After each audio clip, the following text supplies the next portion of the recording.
Alors, on est à la veille d'une paracha assez compliquée. Hein? Attends, t'as rien vu. Et en fait, que j'aime bien rappeler chaque année que quand arrive l'été, parce que c'est l'été, je ne sais pas si vous avez remarqué, mais enfin, à Paris, il y a des inondations partout, mais ici, il fait très chaud.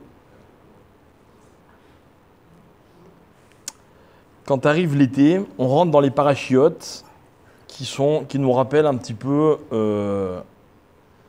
la légèreté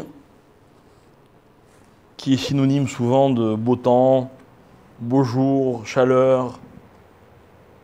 Tu vois ce que je veux dire, quoi. Quand c'est l'hiver, on reste chez nous, on est bien couvert. Quand l'été arrive, il va voy, comme on dit. Et voilà que dans la paracha de cette semaine, paracha de Nassau, plus longue paracha de la Torah, on va nous raconter une histoire très mal acceptée dans les sociétés modernes, l'histoire de la femme sota. Vous savez ce que c'est une femme sota? Non? Rebelle? Non, les femmes ne sont pas rebelles. Pourquoi rebelles? Hein? Sauter, c'est pervers, mais ça, c'est de l'hébreu moderne. Soupçonné d'adultère. Susceptible? Non, c'est plus. Oui, mais il y a un vrai soupçon. Susceptible, c'est dangereux. Alors, d'abord, que veut dire le mot sota? Dans la Torah, il est marqué. Comment vous l'écrivez en hébreu? Il y a des hébraïsants ici qui savent écrire sota en hébreu? Il a fait. Samer vav tet he. Et dans la Torah, c'est pas écrit comme ça. Dans la Torah, c'est écrit avec un sin. C'est comme le shin avec le point de l'autre côté. Ish kitiste ishto. Un homme dont la femme est. Alors c'est quoi sauter? Non. Non. Choter, c'est avec un tav, boire. Boire, c'est avec un tav, shin tav. Alors sauter, que ce soit avec un samer, comme c'est on l'écrit en hébreu moderne, ou avec un sin, comme c'est écrit ici, ce qui est assez rare, ça veut dire en fait tout simplement dévier. D'accord? On peut dire par exemple d'un conducteur qui ne fait pas attention, qui passe à droite, il est sauté, mina masloul, il est dans une voie, il change de voie, il est sauté. D'accord? Donc en fait, quand vous me dites pervers ou quoi, sauter, c'est l'expression d'une déviance, ok, de quelqu'un qui, au lieu de garder son cap et de marcher droit, eh bien, il dévie. Ok? Alors la Torah, elle me dit de quoi il s'agit. Il s'agit d'une femme donc, qui s'est enfermée avec un homme. Et elle aurait a priori commis un adultère, mais on n'est pas sûr. Alors son mari va la voir et lui dit, voilà, attention, je t'interdis de t'isoler avec cet homme. Parce que apparemment, le mari dispose de toutes les infos. Ok. Et cette femme s'est quand même isolée avec cet homme. Le mari a donc un grave soupçon, lourd, à propos donc de l'intégrité de sa femme. A-t-elle fauté ou pas fauté? J'ouvre une toute petite parenthèse pour dire que la notion d'isolement, ce qu'on appelle en hébreu le yichud, est en soi une interdiction. De quelle interdiction s'agit-il? Un homme et une femme qui ne sont pas mariés n'ont pas le droit de s'isoler. Ok, c'est interdit. C'est interdit. On a le droit de s'isoler avec une femme que si c'est notre épouse.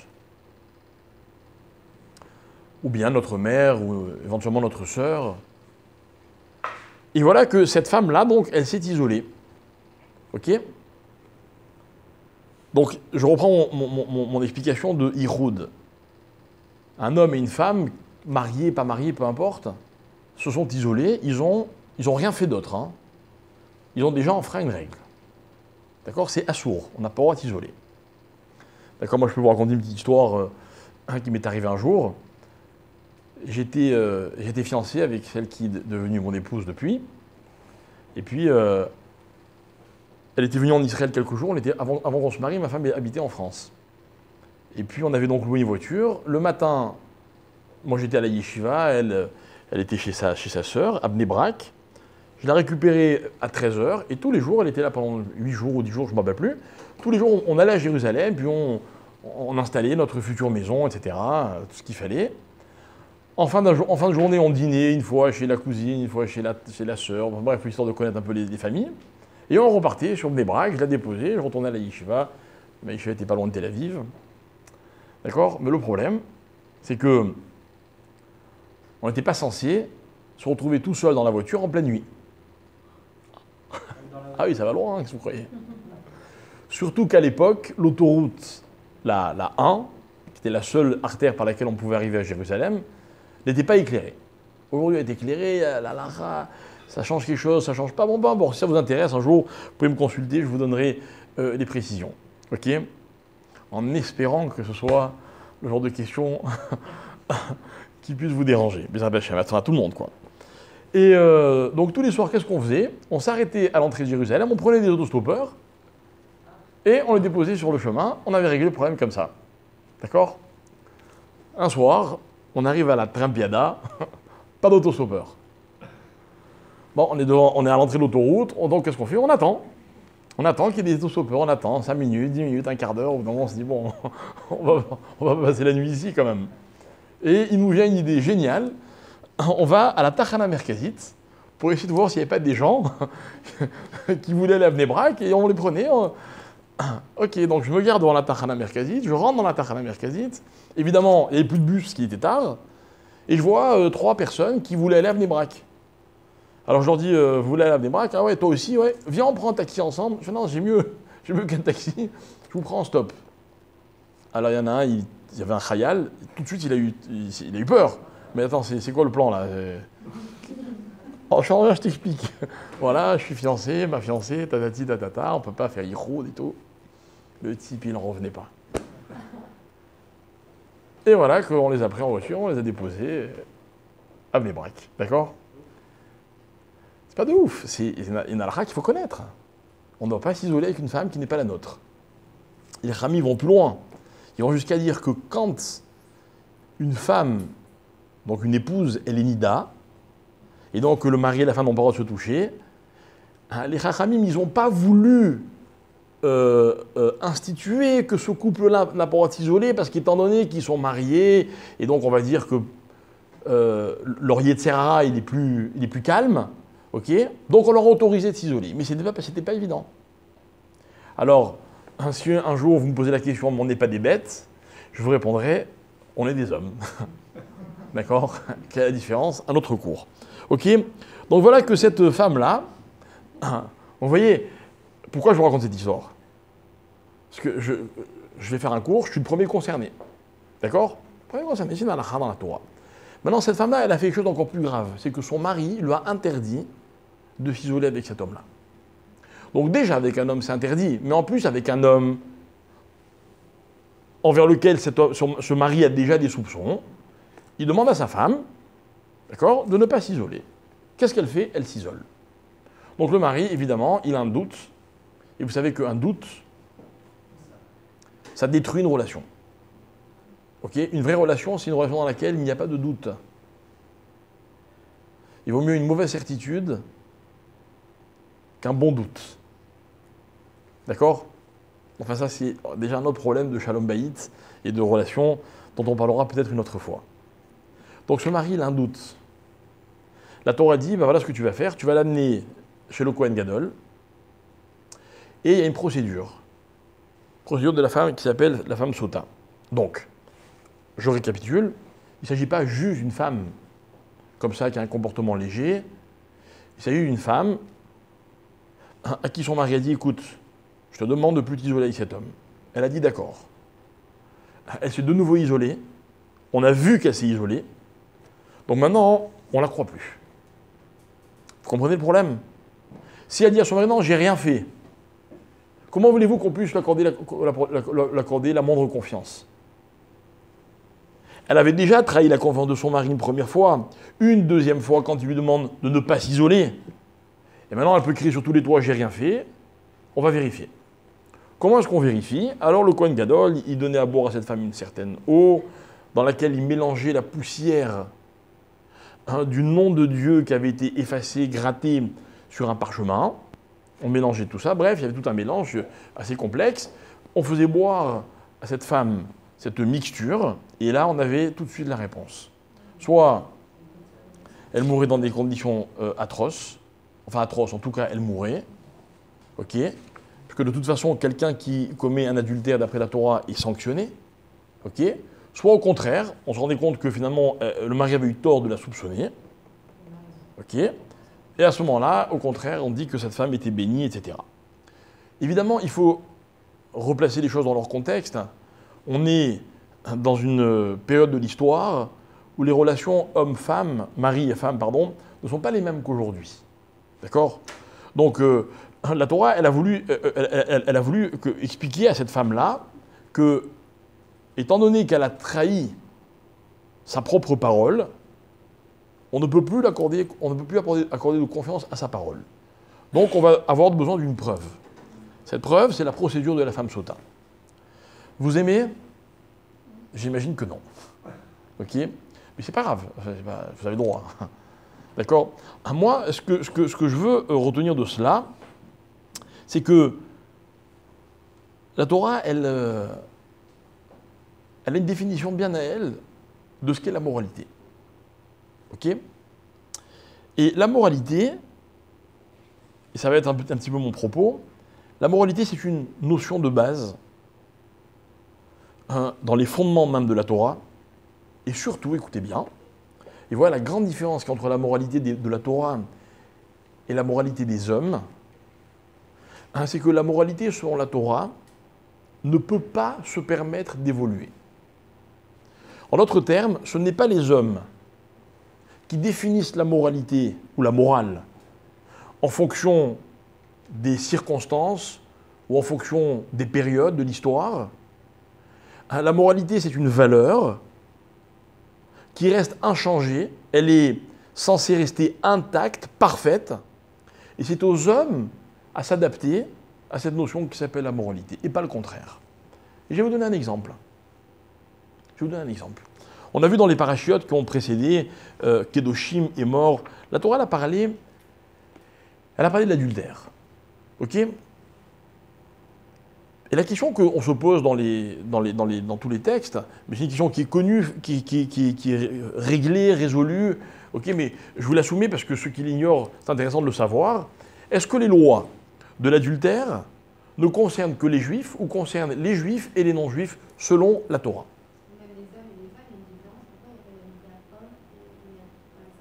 Ça n'a rien à voir avec la moralité. Qu'est-ce qui est permis pour les hommes? Ah, l'adultère. Ah, pardon. Alors, voilà, je suis heureux que tu aies formulé ta question de la façon suivante pour que je puisse te répondre qu'en aucun cas l'adultère est autorisé pour l'homme. En aucun cas.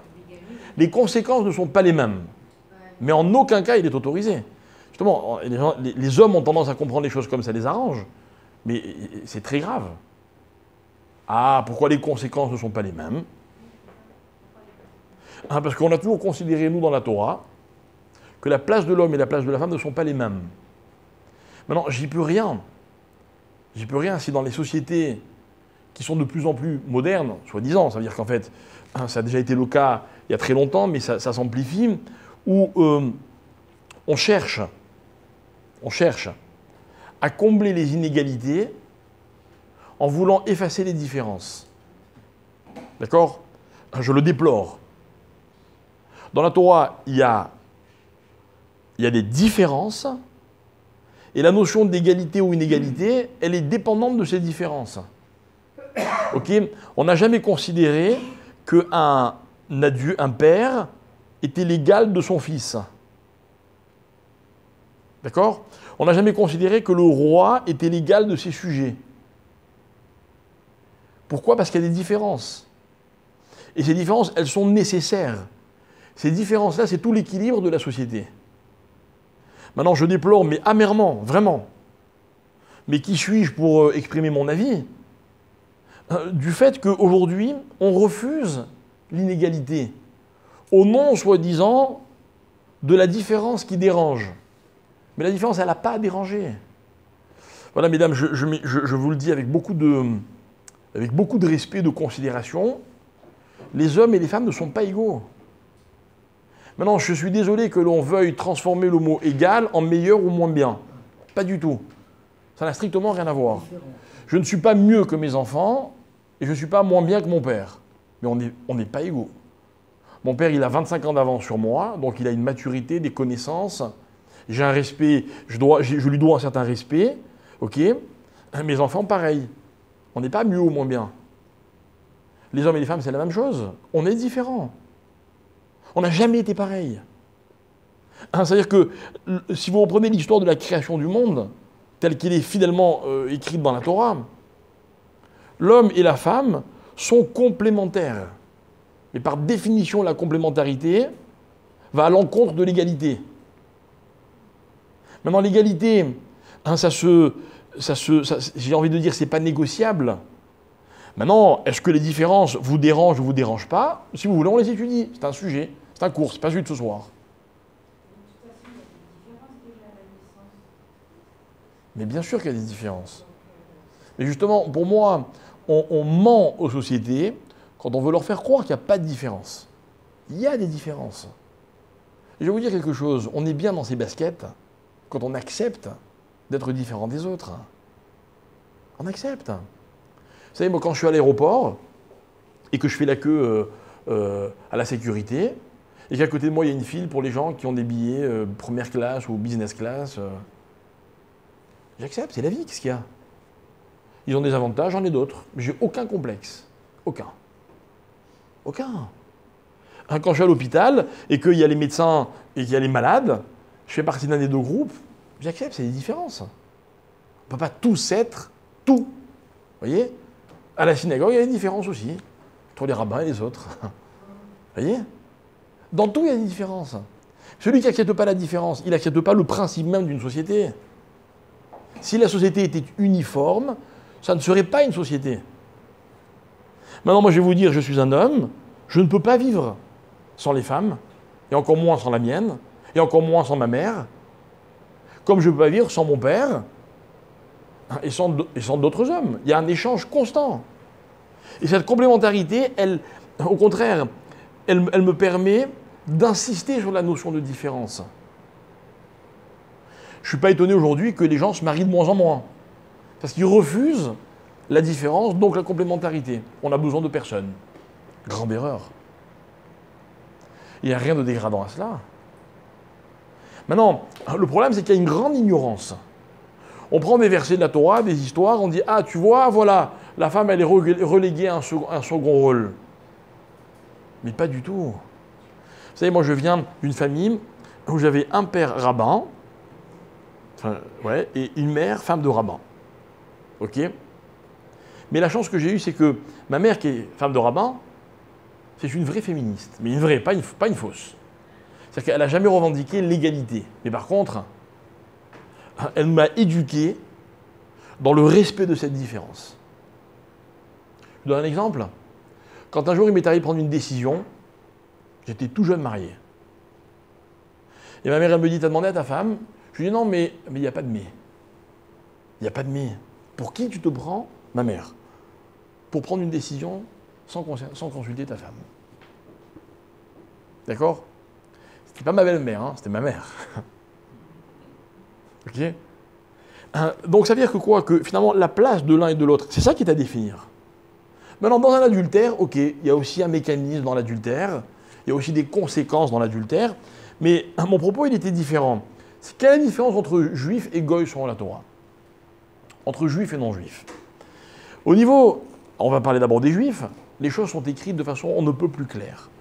Un tel homme avec telle femme, ok, voilà la sanction qui est appliquée à l'encontre des deux d'ailleurs. Hein. Ça, je vous dis que quand on parle de permis ou pas permis, ou interdit ou pas interdit, c'est n'importe quoi. Okay, c'est-à-dire que dans certains cas, l'adultère est condamné à mort, aussi bien pour l'homme que pour la femme. Maintenant, revenons à l'histoire du monde. Nos maîtres racontent que, enfin la Torah nous raconte que, au début de l'histoire du monde, on est dans la paracha de Noach. Et Noach, qu'est-ce qui se passe? La Torah raconte que, en fait, les hommes et les femmes se sont mariés. Donc voilà. Regardez bien, écoutez bien ce verset à la fin de la paracha de Bereshit. La Torah dit comme ça. Vayiru bene Elokim et benot Adam. Les fils de Dieu ont vu les filles de l'homme. D'accord? Est-ce que les hommes sont aussi les fils des hommes? Et est-ce que les femmes sont aussi les filles de Dieu? Oui. Alors pourquoi la Torah dit les fils des hommes ont vu les filles des femmes, les fils de Dieu ont vu les filles de l'homme. Ok. La Torah continue. Ki tovot hena. Ils ont vu qu'elles étaient bien, bonnes. Traduisez ça comme vous voulez. Ils ont donc eu un regard critique, mais en même temps positif. Une critique positive. D'accord? En d'autres termes, les femmes ont plu aux hommes. Voilà ce que la Torah raconte, donc on est vraiment au début d'histoire. Alors que dit la Torah? Écoutez bien. Vaikrou lahem nashim mikol asher bacharu. Et ils ont pris pour eux des femmes, celles qu'ils choisissaient. Je répète, on est juste avant la destruction de l'humanité par le Maboul, par le déluge. Savez-vous quelle est la cause du Maboul? La cause du Maboul, c'est celle-là.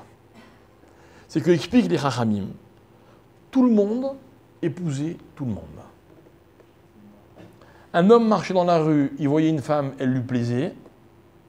Que ce soit une jeune fille, une femme mariée, sa mère ou sa sœur, il l'épousait. Mais ne soyez pas offusqués, c'est comme ça que la société fonctionnait. Alors Dieu a dit, c'est plus possible. Dieu a cherché, il a trouvé 4 couples, 4 uniques couples, dans lesquels il n'y avait aucune défaillance. Noach et sa femme, ses 3 fils et leurs épouses. Alors Dieu a détruit l'humanité, il n'a sauvé que ces 4 couples. Et lorsque Noach, quelques mois plus tard, sort de la Teva, Dieu lui dit à partir de maintenant, il y a des règles. Et à partir de ce moment-là, écoutez bien, il y a les 7 lois Noaïd, comme on dit en français, les Sheva, Mitzvot, Bene Noach. Et dans ces 7 lois, il y a la loi qui s'appelle l'adultère.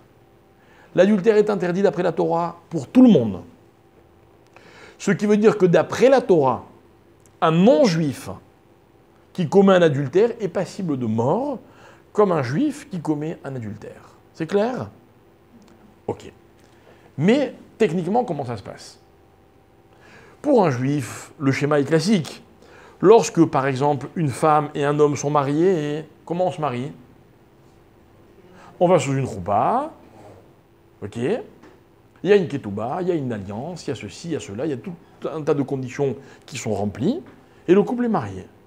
À adultère, c'est-à-dire que, alors que cette femme était mariée, et qu'elle a commis un adultère avec un autre homme, les deux sont passibles de mort, ils ont enfreint la loi qui s'appelle Arayot, que d'ailleurs on a vu dans les 10 commandements, l'Otinaf, premier des 5 derniers commandements. Ok? Très bien. Mais un goy, hein, donc excusez-moi, donc là j'ai pris l'exemple exprès de ce qu'on appelle Eshet Ish. C'est quoi Eshet Ish? C'est une femme mariée. D'accord? Est-ce que le concept femme mariée existe chez un goy? Le goy, il passe pas sous la choupa. Vous avez compris ma question? Alors comment existe l'adultère chez le goy? À la mairie. Qui a dit à la mairie? Mais c'est exactement ça. À la mairie, à l'église, peu importe. La Torah a décidé que, en fonction de ce qui est considéré comme un mariage pour le non-juif, la Torah respecte ce mariage-là, au point que si c'est comme ça que la société a décidé de s'organiser, alors aucun de notre homme goy n'aura le droit d'avoir de relations avec cette femme qui est la sienne, selon les lois, notamment du pays dans lequel il se trouve. Ok? Alors, j'ai entendu, je n'ai pas vérifié, que, par exemple, il y a des tribus, pas où c'est, en Afrique peut-être, ou ailleurs, en Amérique du Sud, où il y a toutes sortes de pratiques qui s'appellent le mariage. Il y a une tribu, on m'a dit, où la procédure c'est la suivante. L'homme, il doit faire très mal à sa femme, enfin sa future femme, et si elle accepte cette douleur, sans broncher, donc elle accepte d'être l'épouse de cet homme-là. Vous voyez qu'il y a pire que chez nous. Ok? Ben, ils sont mariés.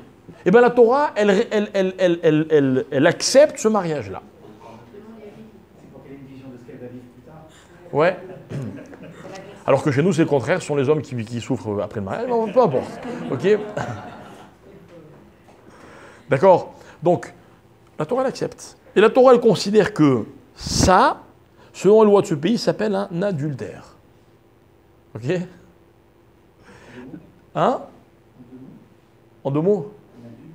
Non, un adultère en un mot. Maintenant, la seule question qui reste à savoir, mais à laquelle je ne répondrai pas devant cette charmante caméra, ok, c'est si un juif commet un adultère avec une femme non juive mariée à un non juif. D'accord? Comment ça se passe? Alors on a dit qu'on ne sait pas ce soir, on rentrera chez nous sans le savoir. D'accord? Mais en tout cas, goy, juif, juif, là-dessus, il n'y a aucune question. Ok? Là où il n'y a aucune autre question aussi, c'est un homme goy, non juif, avec une femme juive mariée. Avec un juif. Là aussi. La Torah le condamne de façon catégorique. Bref, ce n'était pas pour vous donner un cours sur ces lois-là, c'était pour vous expliquer que à partir du Maboul, du déluge, dans le monde, selon la Torah, il y a des règles. Et que ces règles, on n'a pas le choix que de les respecter. Et que ces règles, mes chers amis, écoutez bien, c'est là que ça devient intéressant, n'ont jamais changé. Jamais. Jamais. Dans la Torah, vous prenez les 613 mitzvot, il n'y en a pas une qu'on a réussi à négocier depuis 3331 ans, depuis 3 jours. D'accord? Maintenant, lorsque les Juifs ont reçu la Torah au Sinaï, alors, pour les Juifs, il y a eu d'autres lois, beaucoup plus sévères. Les non-Juifs, on leur a laissé les 7 qu'on leur avait instituées, et puis elles continuent, selon la Torah, de gérer, on va dire, la moralité de l'humanité. Ok? Donc, la Torah, ne soyez pas effondrés comme ça, comment? Le sota, là, il est plus en application. Ah, mais ça c'est un autre problème. Il n'y a aucune sanction de la Torah qui aujourd'hui est en application. Parce qu'on n'a pas d'autorité capable d'appliquer la sentence. D'accord? Aucune sentence.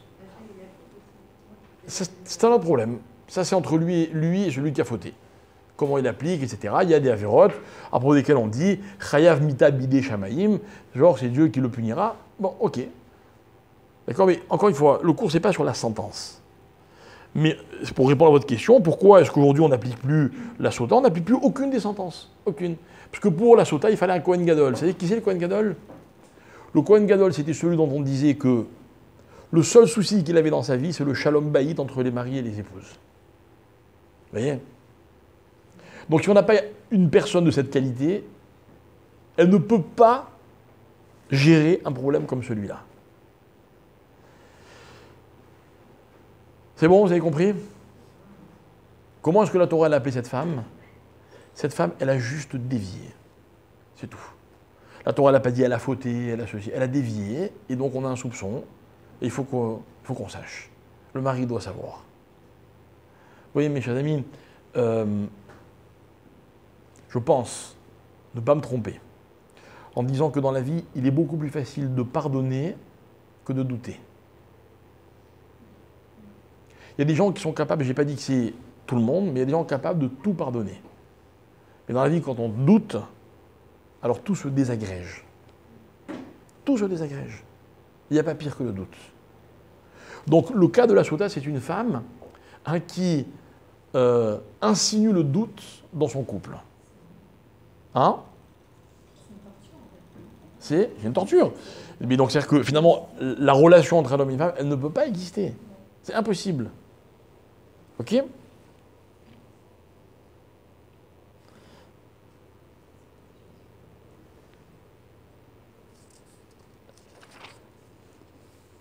Bien.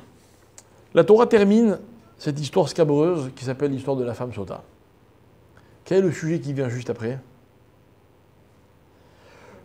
Le sujet qui s'appelle Nazir. C'est ce que c'est un Nazir? Moine. Ça c'est l'hébreu moderne. Dans la Torah, le Nazir, c'est celui qui s'abstient. La Torah, elle dit Ish o Isha, ça peut être un homme ou une femme, qui afflie l'indor neder nazir, qui fait un vœu de Nézirut. D'accord? Donc il devient Nazir. L'Hachem, pour Dieu. Qu'est-ce que c'est qu'être Nazir? C'est 3 choses. Ne pas consommer de vin ou alcool ou tout ce qui vient de la vigne. Ok? Ne pas se couper les cheveux et ne pas se rendre impur. Ok? 3 choses qui sont considérées dans la Torah comme 3 symboles de la faiblesse de l'homme. Qu'est-ce que c'est que l'alcool ou le vin? C'est ce qui empêche l'homme d'être complètement maître de lui-même. Qu'est-ce que c'est que les cheveux? C'est l'attention que porte une personne à son esthétique et qui risque de fausser son jugement objectif sur la vie. Des fois, pour protéger sa propre image, on est capable de tout. Il y a même des gens qui mentent pour protéger leur image. Or, mentir, c'est très grave. Mais quand on se fait prendre la main, pas tout à fait dans le sac, on va essayer de détourner l'attention. Moi, j'ai jamais fait ça. Et la 3e chose, c'est l'impureté. Bon, là, c'est plus d'une dimension spirituelle, mais c'est également une faiblesse. Et nos maîtres posent une question très simple. Pourquoi est-ce que le sujet de Nazir vient juste après le sujet de la femme sota? Pourquoi on a juste à poser ces 2 notions? Rashi va ramener cette réponse qui est devenue très célèbre. Rashi dit comme ça. Lama mismecha parashat Nazir les parashat sota. Pourquoi on a juste à poser ces 2 parashiotes, ces 2 sujets? Lomar lecha. Shekol aroe sota bekilkula yazir atzmo minayayin. Que toute personne qui assiste à la dégradation de cette femme sota, c'est qu'en fait, quelque part, il est indirectement le témoin d'une immoralité. Yazir atzmo minayayin. Il a l'obligation de se protéger. Pourquoi? Enfin, quel rapport? Moi, je suis un tzaddik. Quel rapport? Pourquoi, moi, je veux voir une femme sota, alors ça y est, je suis témoin d'une immoralité, alors quoi, je risque d'être immoral, moi aussi? Réponse? Oui. Pourquoi oui? Parce qu'avant, on pensait que c'était pas possible. Alors que quand Attendez, on a vu, on se dit que déjà c'est possible. mais si la personne, elle assiste et elle est écœurée, elle est révoltée, elle dit, mais comment cette personne, je la connaissais, elle a pu faire une chose pareille? Qu'est-ce qu'elle risque? De faire la même chose? Mais c'est pas pour ne pas la condamner à cette personne qu'on lui demande de pas boire de vin.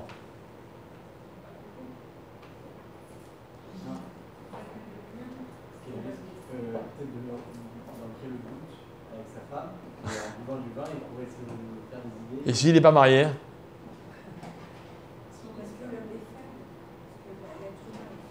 Et alors?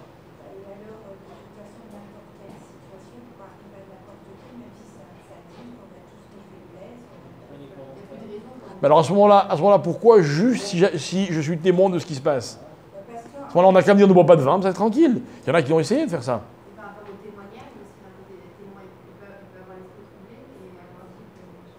on y est presque, hein, on y est presque. Il manque un mot terrible. Tout mélanger, la confusion quelque part. Le doute, de penser, de l'appliquer. Non, non. Quelque chose de beaucoup, beaucoup plus simple. Mais d'encore plus dévastateur. Comme c'est cautionné. Non. Hein? Il va se les représenter dans sa tête. C'est vrai aussi, d'accord, mais il y a pire que ça. Non, non. Plus simple que ça. Hein, c'est la banalisation des choses. D'accord? J'explique.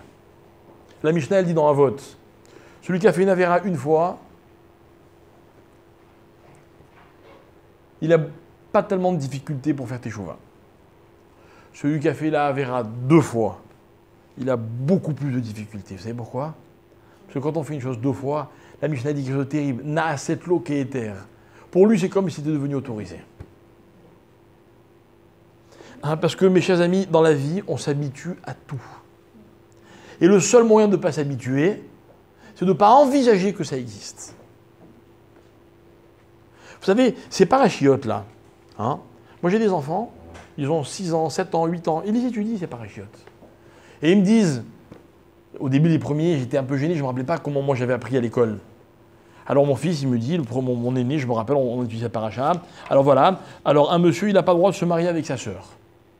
Un monsieur, il n'a pas le droit de se marier avec sa mère. Un monsieur, il n'a pas le droit de se marier avec une dame qui est déjà mariée avec un autre monsieur. Et après tous les exemples, je ne me rappelle plus.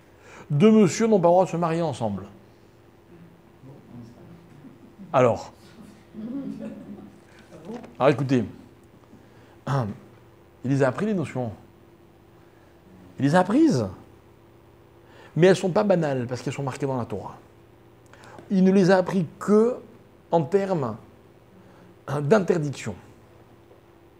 Mais si ce même enfant, demain, il voit un film ou une série à la télévision ou sur son ordinateur, ok, et qu'il voit une scène d'immoralité, soft, hein, il va dire quoi l'enfant? Ah, on peut? Il ne va pas le dire comme je vous le dis moi, il n'est pas adulte. Mais dans son subconscient ou dans sa conscience, tout d'un coup, ça devient quelque chose de possible. Alors maintenant, revenons à ce qu'on disait au début, tout à l'heure. C'est quoi le problème de l'immoralité? Pourquoi est-ce que... Tout à l'heure, je vous disais que l'immoralité selon la Torah, la moralité, elle n'a jamais évolué. Et pourquoi chez les hommes, elle évolue? Pourquoi ce qui était grave il y a X temps, aujourd'hui, c'est beaucoup moins grave? Pourquoi? Vous savez, moi, je vais vous dire quelque chose. Je suis rabbin. Je ne suis pas un très grand rabbin. Hein. Vous savez tout ce que j'entends. Vous n'avez pas idée. Vous savez, quand quelqu'un vient et se confesser, j'aime pas le mot, mais c'est un peu ça, quoi. En tout cas, prendre conseil. Si vous dites « Ah !» il va partir en courant. On ne veut pas qu'il parte en courant parce qu'il cherche une solution à son problème. Mais c'est terrible. C'est terrible parce que, quelque part, même si on n'est pas concerné par ces problèmes-là, on s'y habitue. Et donc finalement, on n'est pas étonné de ce que les sociétés fassent évoluer la moralité. Pourquoi? Parce que quelque part, intellectuellement, elles ont raison. Bon, mais ça va, on s'est habitué à ça, c'est plus tellement grave. Donc en fait, la Torah, elle vient me donner une leçon extraordinaire. Elle me dit, attention, voilà ce qui est grave. Et le vrai danger, c'est pas que tu commettes cette faute, c'est que tu t'habitues à cette faute. Pour ne pas t'habituer, voilà quelle est la solution que je te propose. Protège-toi. Vous savez, moi je dis avec beaucoup de fierté que si la Torah, elle me demande de ne pas toucher la main d'une femme, parce qu'elle me connaît. Mais elle sait très bien que je ne suis pas un animal sauvage et que je ne vais pas... Elle me dit, mais attention, il faut que tu te protèges. Que tu te protèges.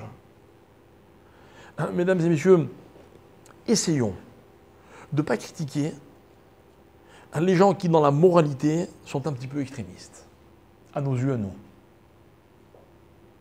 Hein, parce que vous savez ce que c'est la moralité? C'est la notion la plus fragile du monde.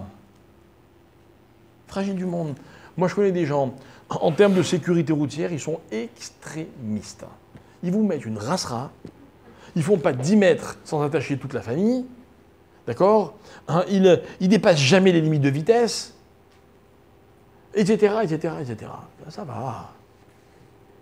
Non, non, ils sont extrémistes. Ils ont raison ou ils ont tort? Ah, là, ça ne vous dérange pas, hein?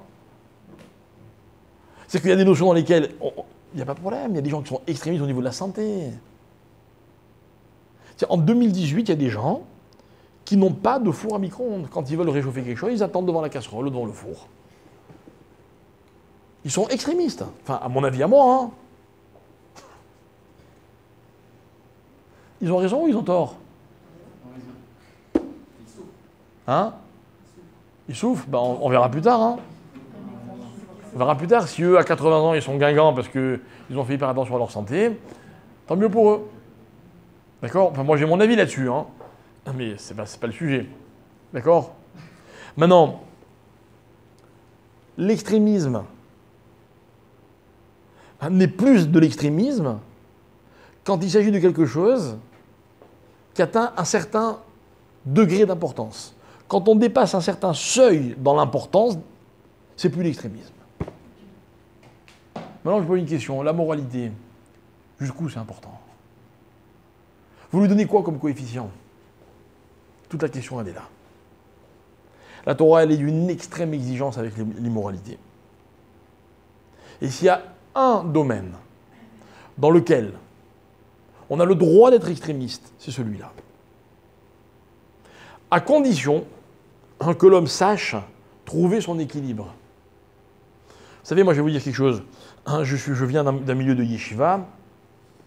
Je me suis marié à l'âge de 22 ans. Ok. Jusqu'à 22 ans, j'ai respecté les règles de la mixité, et je peux presque dire à la perfection, presque. D'accord? Le jour où il a fallu que je me marie, et que c'est un rabbin, qui m'a, entre guillemets, pris en main pour m'enseigner les lois du mariage, au début, j'étais choqué. Et un jour, il m'a expliqué, dans un des cours, il m'a dit, tu vois, ce qui est immoralité à l'extérieur devient kedusha à l'intérieur de ton foyer. Et là, j'ai compris une chose avec le temps, c'est que finalement, ces notions-là, elles ne sont pas tabous. C'est juste des règles à respecter. Et que l'immoralité, c'est quoi? Ou la moralité, c'est quoi? Vous savez quelle différence entre la moralité et l'immoralité? C'est le i. Mais le terme, c'est le même. C'est quoi, c'est le même? Ce sont les mêmes choses. Seulement, dans leur contexte, elles sont moralité, et en dehors de leur contexte, elles sont immoralité. Donc l'homme, il n'a pas de problème de trouver son équilibre.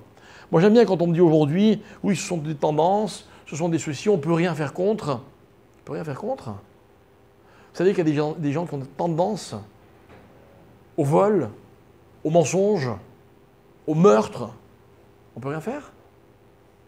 Si on décide que la moralité, elle est une règle, c'est à l'homme à s'adapter à elle. Seulement, je vais vous dire quelque chose. Toute la différence entre la Torah et les autres systèmes, c'est que dans les systèmes, ce sont les hommes qui ont inventé les lois. Ce sont les hommes qui ont écrit les religions. On vénère le prophète par-ci, le prophète par-là. Mais chez nous, c'est pas comme ça. Chez nous, la Torah, elle est antécédente au monde. La Torah, elle a été écrite avant l'homme. Et vous voulez que moi, homme, je la change? Vous comprenez que la perception, elle est fondamentalement différente.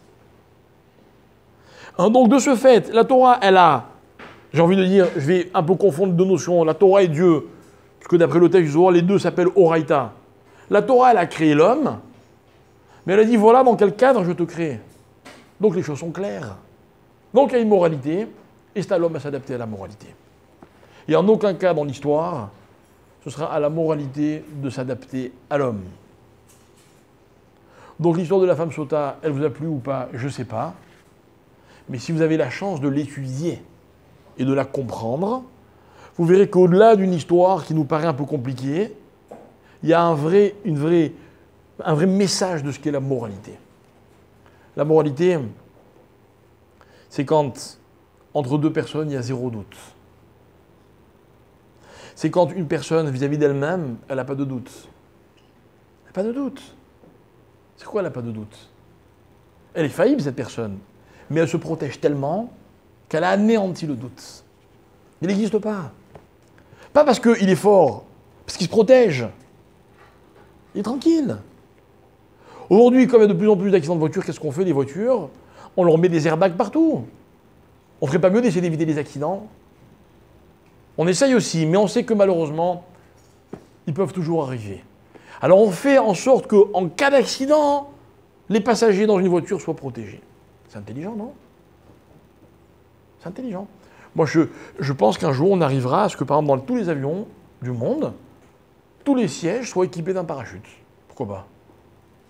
Il n'y a plus d'avions qui s'écrasent, il n'y a que des sièges éjectables. Non? Qu'est-ce que vous en pensez? Pas mal comme idée, non? Ah, eh bien, c'est ça. La moralité, c'est ça. Hein? Deux. Je préfère voler avec une solution que voler avec de l'inconscience. Mais bon, peu importe, prenez l'avion, bah, au Hachem, ok, tout va bien se passer. Mais c'est l'idée. C'est l'idée. Moi, quand j'ai une voiture qui est équipée d'un airbag, c'est pour qu'il ne s'ouvre jamais, si Dieu veut, Bezrat Hachem. D'accord? Bien. Comment? Voilà. Alors ça, c'est la juxtaposition de la paracha de Sota par rapport à la paracha du Nazir. Alors maintenant, ce que je voulais un petit peu développer, c'est quoi? C'est que ces deux notions-là, ou plutôt la notion donc, de moralité et de se protéger, elles sont inscrites dans la Guémara. Vous savez que quand on fait cours de Guémara, bon malheureusement cette semaine on n'a pas fait, on étudie le 11e chapitre de la Guémara de Sanhédrin. Maintenant, on n'est pas encore arrivé à cette page-là. Pour l'instant, on est page 92, mais en page 97, la Guémara, elle va énumérer un certain nombre de ce qu'on appelle les signes messianiques. D'accord? Et elle va dire, voilà, lorsqu'il se passera ceci ou cela, alors, ça voudra dire que le Mashiach arrive. Ok, vous connaissez des exemples? Donnez-moi un exemple. Tout le monde sera en guerre contre Israël. Ouais, il n'est pas marqué ici celui-là, mais on l'a pas vu celui-là sur le genre de Shavuot. C'est ce qu'il a dit, ouais. Hein? Non, on dit ça.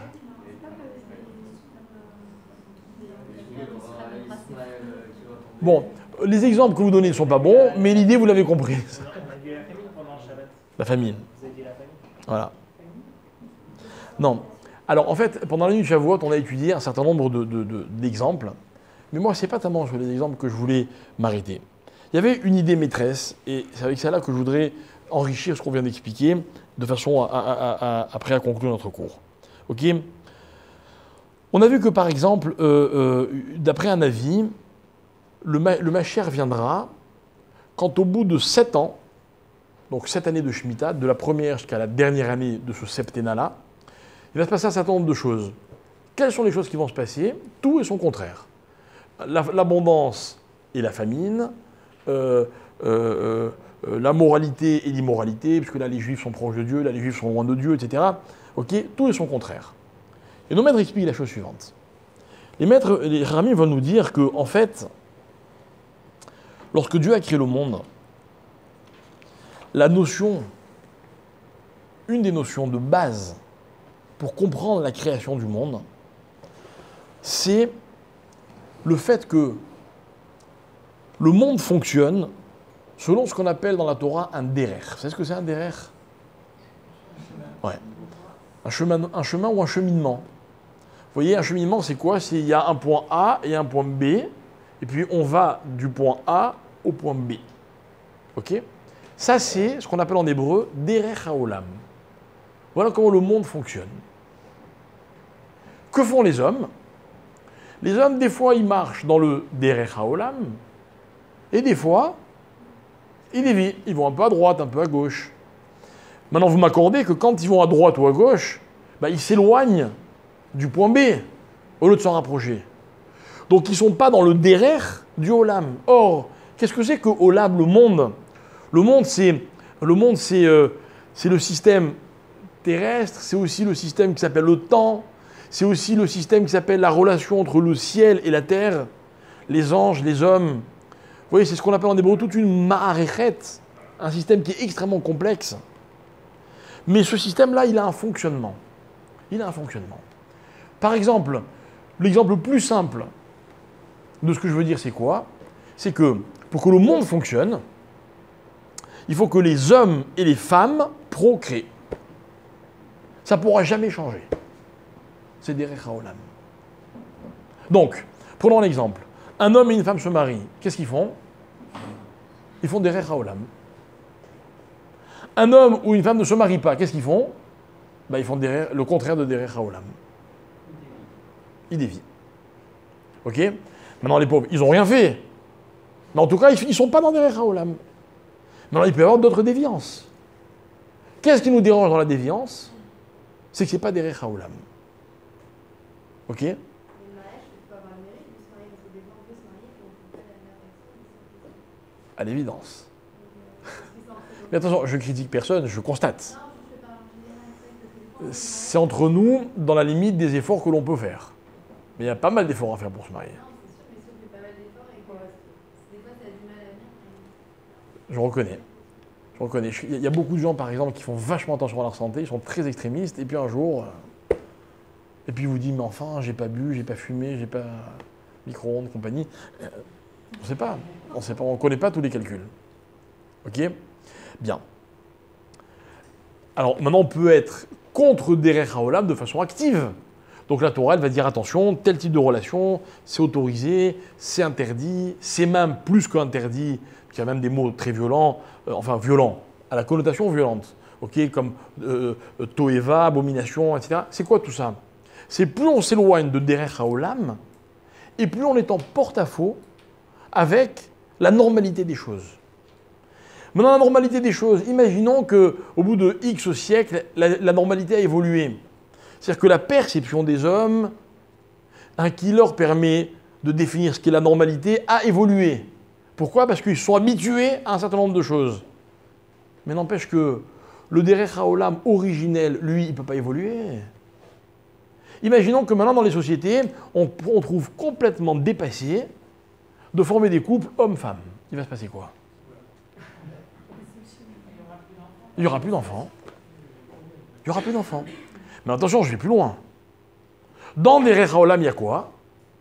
Je reprends l'exemple que j'ai donné tout à l'heure dans la paracha de Noach. C'est qu'attention, c'est tel homme avec telle femme. Pas n'importe quoi non plus. C'est-à-dire que vous comprenez qu'un frère et une sœur, c'est pas Derech Haolam. Ah, pourtant il y a un enfant. Il peut y avoir un enfant. Mais c'est pas Derech Haolam. Maintenant, si moi je suis capable de comprendre qu'est-ce qui s'appelle Derech Haolam, tant mieux. Mais des fois, j'arrive pas à comprendre. En général, c'est pas de l'incompréhension, c'est de l'ignorance.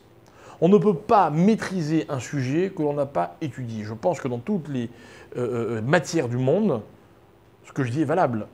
Calva Homer a plus forte raison quand il s'agit de Torah. Et c'est-à-dire qu'on se permet des fois de discuter de l'avis que la Torah a sur les choses. Je veux bien qu'on discute, il n'y a pas de problème, j'ai jamais été contre. J'ai toujours été ouvert à la discussion. Mais il faut admettre qu'il y a un moment où on ne peut pas comprendre si on ne connaît pas. Et pour connaître, il faut étudier. Il faut aller au fond des choses. Moi, je suis quelqu'un, je pense que je l'ai prouvé plusieurs fois, j'aime apprendre. Et quand quelqu'un maîtrise un sujet mieux que moi, j'ai un réel plaisir quand il m'explique ce que je ne sais pas. Mais j'admets une chose, c'est qu'il n'y a que quand je sais que je peux être d'accord ou pas, critiquer ou accepter. Mais en amont de cela, c'est pas possible. Pas possible. C'est comme un enfant qui serait à l'école et qui lève le doigt et qui dit « j'ai pas compris ».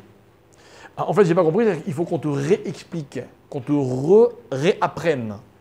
Et quand tu auras vraiment bien appris, alors tu auras compris. Le Mashiach, mes chers amis, c'est quoi? C'est quoi pour vous le Mashiach? Voilà, on va vous poser la question. Et dites-moi ce que vous en pensez, ça m'intéresse. Est-ce que vous pouvez me donner un espèce de slogan qui serait, selon vous, la définition de ce que représente pour vous le Mashiach? La rédemption. D'accord, tu peux m'expliquer ce que tu veux dire par rédemption? Ça veut dire quoi? Il y a une destruction, puis il y a une... La rédemption, ça va être la prise de conscience d'une mauvaise conscience du monde et un retour à quelque chose de plus juste, de plus propre. Un derrière. D'accord, ok, je retiens. Un espoir? Hein? Disparition de l'immoralité. Ouais. Il va rappeler qu'il y a un créateur dans ce monde. Mais moi, je le sais déjà. Hein. Ben, moi, j'ai pas besoin du Mashiach, par exemple. Hein? Moi, j'ai pas besoin du Mashiach, par exemple. Si. Pourquoi? Vous comprenez, je veux une idée qui soit universelle. Il n'y a plus de règles établies, comme vous avez dit précédemment le cours. Les règles sont plus établies, il n'y aura plus de code, comme on dit, de code de loi, tout ça. Il y aura quelque chose de supérieur dans les mentalités. Vous voyez, c'est-à-dire un peu. Attention, il faut que je te reprenne. Je sais pas comment expliquer. Vraisemblablement, la quasi-totalité des règles de la Torah existeront toujours après la venue du Mashiach. Mais il y aura une conscience qui sera une conscience dans les esprits, ça sera la vérité. Comme les gens. Il n'y a pas de conscience en règle. Ça, c'est un autre sujet, c'est un autre débat, mais il n'y a pas de conscience en règle.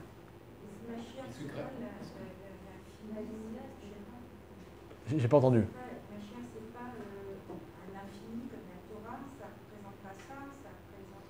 Ouais, mais alors, là, est-ce que vous donnez une définition humaine? Quand vous parlez d'infini, moi je suis perdu, quoi. On ne doutera plus quelque part, il y aura la vérité. Dévoilement de la vérité.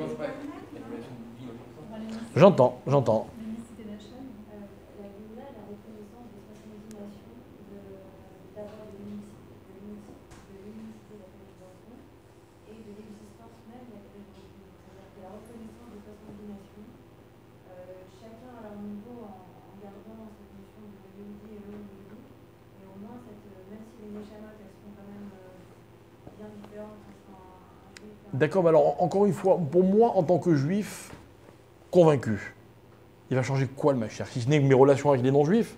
Il y aura plus d'immoralité. Ce sera le dévoilement de la vérité. Alors on pourra en retirer des pages de la Torah, alors. Comment? On pourra en retirer des pages de la Torah. On comprendra la Torah. Mais non, s'il n'y a plus d'immoralité dans le monde, donc l'histoire de Sota, elle peut disparaître, l'histoire des Harayot, elle peut disparaître. Non, non, la Torah, elle sera inchangée. Hein? Hein? C'est des mentalités qui Mais changent. tout le monde devra, le monde devra adhérer à la Torah. Le monde. Mais alors qu'est-ce que ça changera pour ceux qui ont déjà adhéré à la Torah? C'est ça ma question. Déjà, ça évitera des mauvais commentaires sur Facebook. À mon avis, il n'y aura plus Facebook, hein, Mashiach, si Dieu veut. Hein? Pourquoi on dit tout le temps Mashiach pour changer le monde? Mais c'est ça ma question. Mais j'ai la réponse, moi. Hein. Moi, j'ai la réponse. Alors, la législation, tout ça. Mais apparemment, c'est pas la bonne réponse. Alors, on va, 2 minutes. Je suis venu à Jérusalem, laissez-moi un peu faire mon spectacle. Hein? Le dévoilement de la vérité, donc c'est-à-dire même les nations qui ne seront pas juives, et encore plus les juifs, eh ben, ils verront Bon. ce qui est vrai. Alors écoutez, tout ce que vous dites est vrai. Personne n'a dit quelque chose de faux. D'accord? Mais c'est plus que ça. Je vais vous parler de 2 phases. Je vais vous parler de la phase avant Mashiach et la phase après Mashiach. On va commencer par celle d'après. La phase d'après Mashiach, c'est très très simple à dire. Hein. Après à comprendre, c'est autre chose. Mais je crois que c'est la meilleure façon d'exprimer de façon concise ce qui va se passer. Écoutez bien, c'est l'aboutissement du monde. C'est-à-dire que le monde, comme je vous l'ai dit tout à l'heure, il a un cheminement. Vous voyez? Par exemple, pour certains, l'aboutissement du monde, c'est la technologie. Est-ce qu'un jour on va arriver au bout de la technologie? Si la technologie c'était une notion juive, bon, on dirait oui, le bout de la technologie, c'est le Mashiach. C'est un exemple. D'accord? Il ne s'agit pas de technologie. Il s'agit de la valeur du monde. Le monde, c'est un cheminement, il avance. D'accord? Et à un moment, on va arriver à l'aboutissement. On va arriver dans un monde qui sera parfait. Mais écoutez bien, un monde qui est parfait, ce n'est pas un monde dans lequel il n'y a pas de mal. Ce n'est pas qu'il n'y aura pas d'immoralité. Il n'y aura peut-être pas de gens immoraux, possible. Mais il y aura l'immoralité. Il y aura toujours une interdiction de la Torah. Attention, attention, les relations sexuelles avec ta mère sont interdites. J'ai besoin qu'on me dise ça. Oh oui, j'ai besoin qu'on te dise ça. Parce que l'immoralité existe. Ok? Ça ne vous concerne pas? Très bien. Mais il y en a aussi d'autres problèmes, ne les concernent pas. Mais ça fait partie des mitzvot de la Torah quand même. Mais le monde, il avance. Vers quoi? Vers le Mashiach. Maintenant, je vais revenir à cette notion. Avant le Mashiach, c'est quoi? Une grande partie de notre cours dans la nuit de Shavuot, c'était d'expliquer que l'homme a l'obligation, les Juifs ont l'obligation d'être ma'aminim. Moi, Juif, je me dois d'être ma'amin. Vous savez ce que veut dire ma'amin? J'ai confiance, je crois en la venue du Mashiach. Mais le problème, c'est que le mot Ma'amin, il est mal traduit en français. Parce qu'en français, croire, c'est pas une conviction. C'est pas une certitude. Mais en fait, j'ai besoin d'être Ma'amin par une certitude. Je suis certain que le Mashiach va venir. Mais comme il n'est pas encore là, le seul mot qu'on peut employer, c'est Ma'amin. Vous voyez? Et on a expliqué quoi? Que le but, l'objectif de cette loi, qui selon le Rambam par exemple et d'autres font partie des 13 articles de foi, c'est quoi le but? C'est qu'on veut amener l'homme à un niveau. Quel niveau? On veut que l'homme vive en étant Ma'amin. Comme si on pouvait diviser l'humanité en deux. Regardez autour de vous, il y a des gens qui sont Ma'amin, des gens qui ne sont pas Ma'amin. Il y a des gens, quoi que vous leur disiez, ils ne vous croiront jamais. Ouais, je connais. Ouais, c'est pas possible. Bah, donne-moi une preuve. Tout le temps. Et il y a des gens, non, ils croient. Ils croient en vous.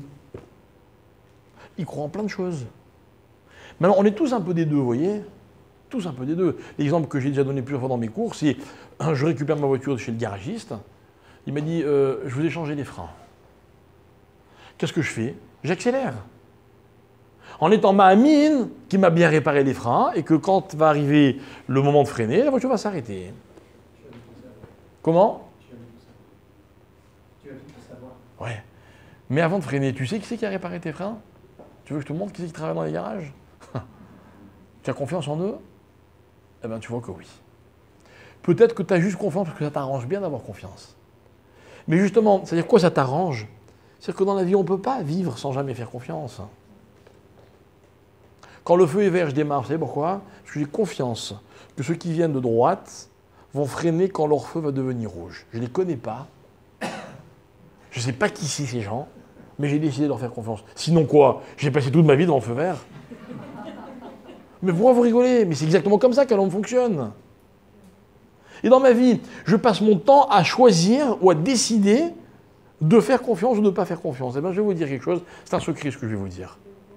Plus on fait confiance et mieux on vit.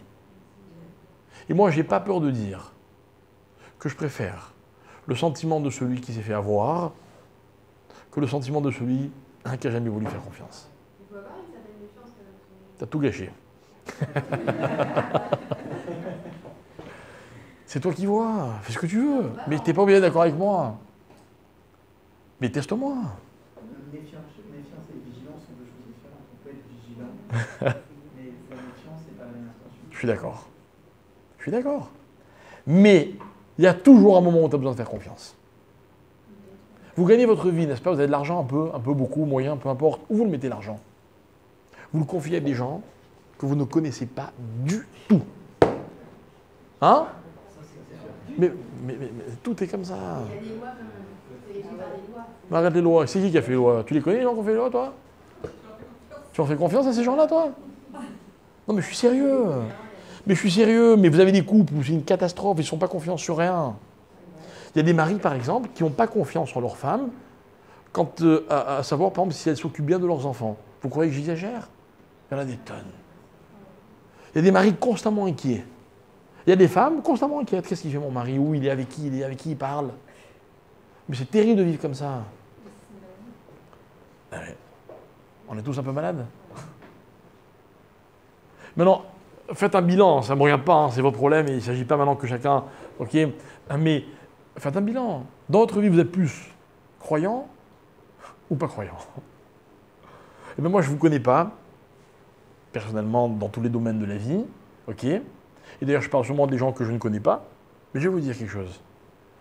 Plus la proportion de confiance est grande, et plus vous êtes quelqu'un de serein.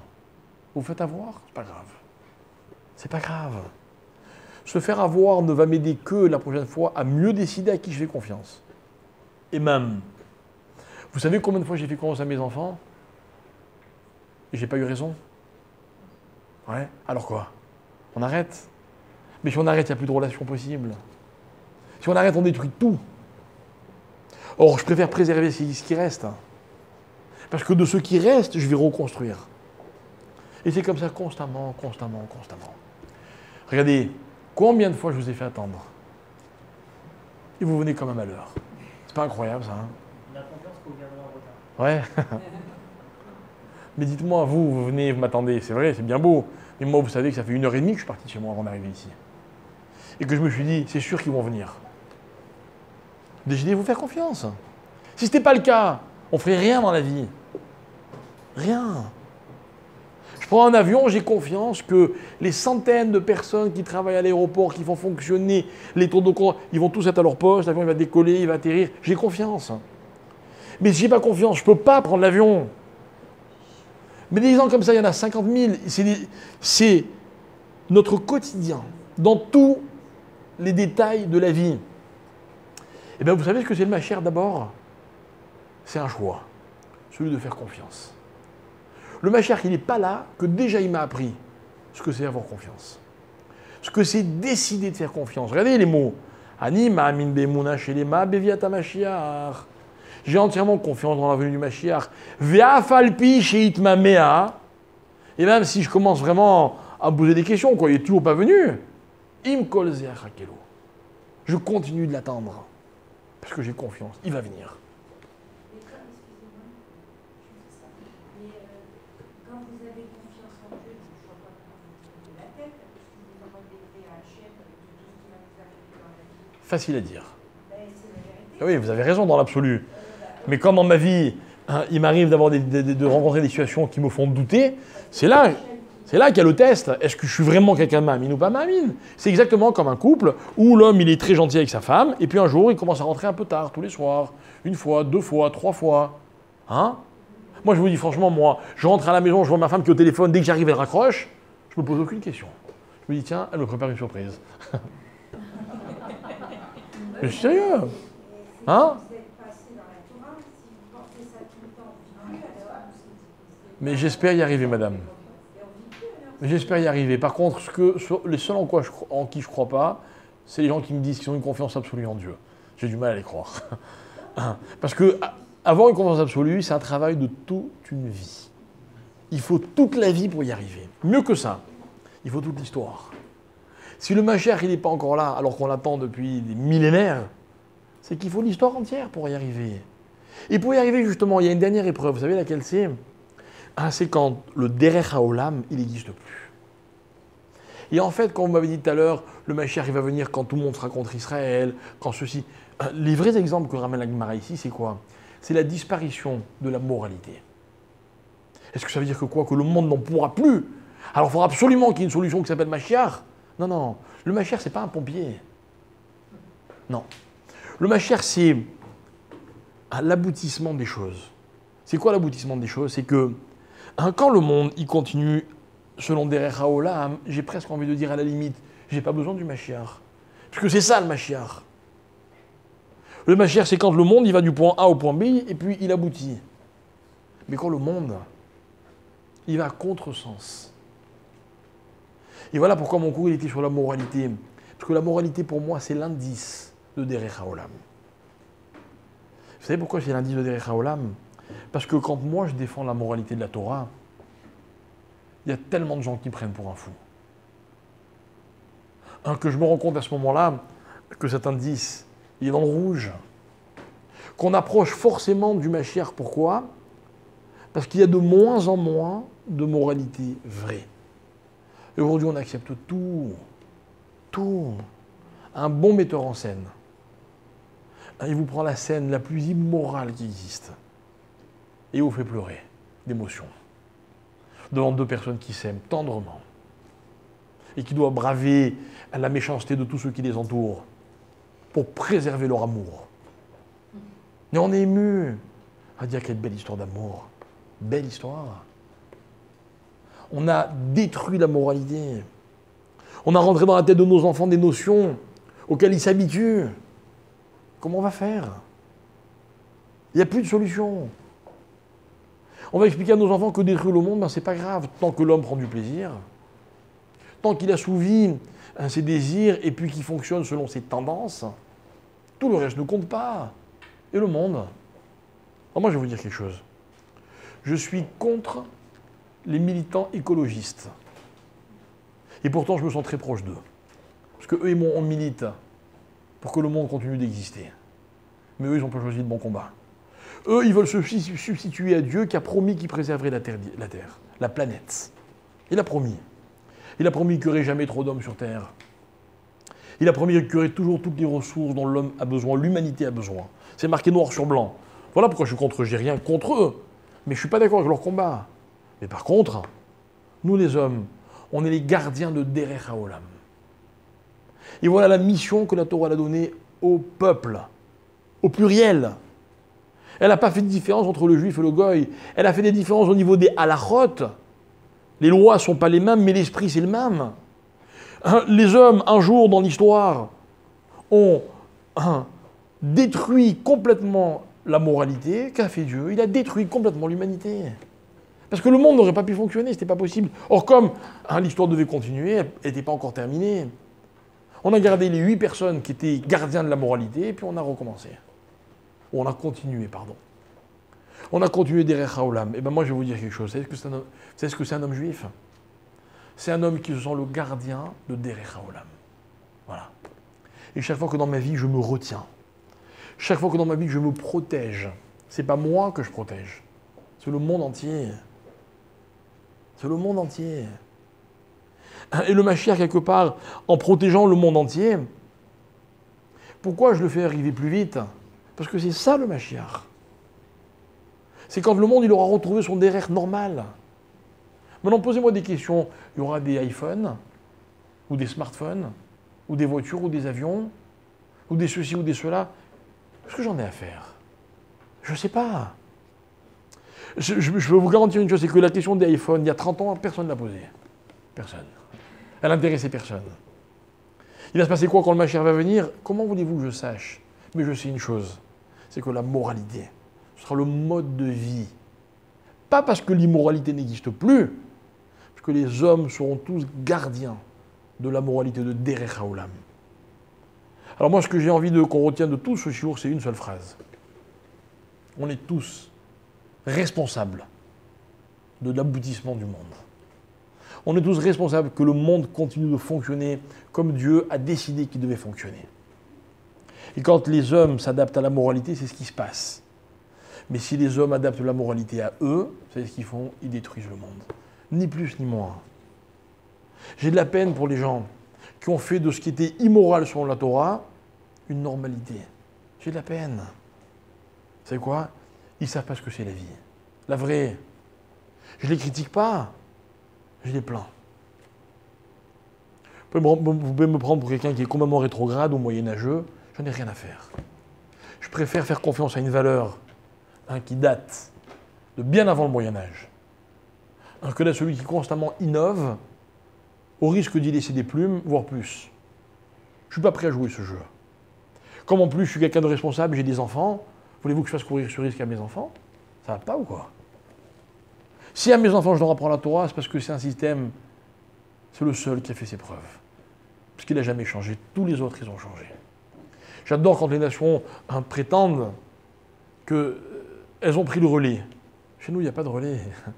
Chez nous, on est les mêmes du début jusqu'à la fin. Début jusqu'à la fin. Moi, le jour où j'ai épousé ma femme, je lui ai promis qu'on resterait ensemble jusqu'à la fin de nos jours. Est-ce que ça va se passer ou pas? Je ne sais pas. Dans la vie, tout est possible.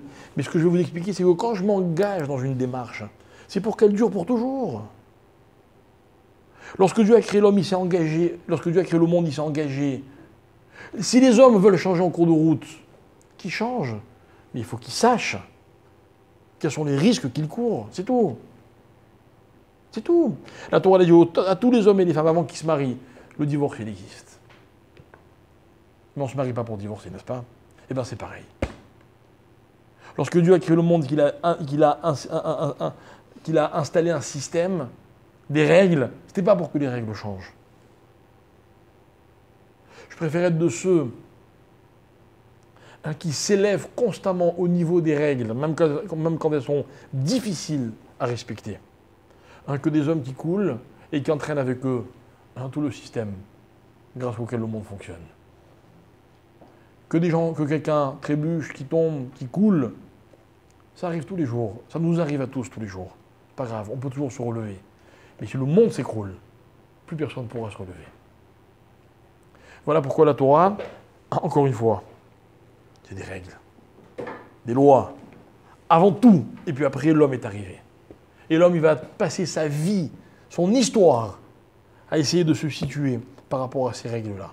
C'est possible, ça demande des efforts, mais il n'y a rien dans la vie qui donne autant de satisfaction que quand on réussit à se rattacher à quelque chose d'aussi pur, d'aussi solide que cette moralité. Et il n'y a rien qui permet à l'homme de plus grandir que cela. C'est tout ce que je vous souhaite.